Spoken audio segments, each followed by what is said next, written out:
You don't start questioning until you've first built a strong emotional rapport. Otherwise, you'll sound like a drill sergeant.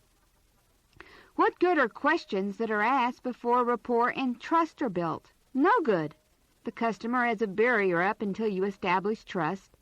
So rapport and trust building come first to get the client to open up, so that he or she will tell you all you need to know, and you can get them to say what you need them to say to control the sale later.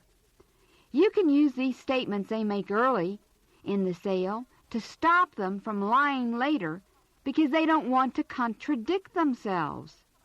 Also, if questions are asked too late, after you begin your presentation of your station, or if you're selling or even worse, closing the sale, the client is then defensive and feels he has to protect himself and his money from you, so he clams up.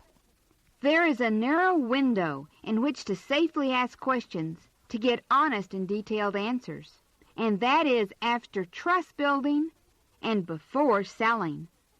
When questions are correctly used, instead of feeling grilled or pressured by the salesperson, the prospect should feel he's being taken care of by a friend, a consultant, someone who's there to help him, a person who cares, who is there to solve his problems.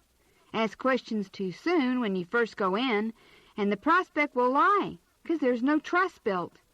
Ask questions when you're selling or closing, and they lie to prevent you from selling them before they're ready to make a decision. And the more we push for answers at the wrong time, the more they clam up or lie. Let's apply this to ourselves because we do the same thing when we go out to buy. You go into a jewelry store and you want to buy a beautiful diamond ring. You'd spend up to $1,500. The salesperson asks you, how much are you willing to spend? And you say that you'll spend $1,500. You say this and you're honest because you want to see the best selection in your price range.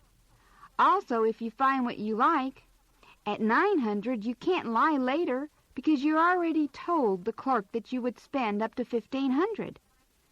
If the salesperson didn't ask you and you found a $900 ring that you liked, then you just lie and say, well, I can only spend about $750 trying to get a better deal, hoping that salesperson would lower their price. So you see, we do the same thing when we're buyers. So time your questions properly to get honest answers.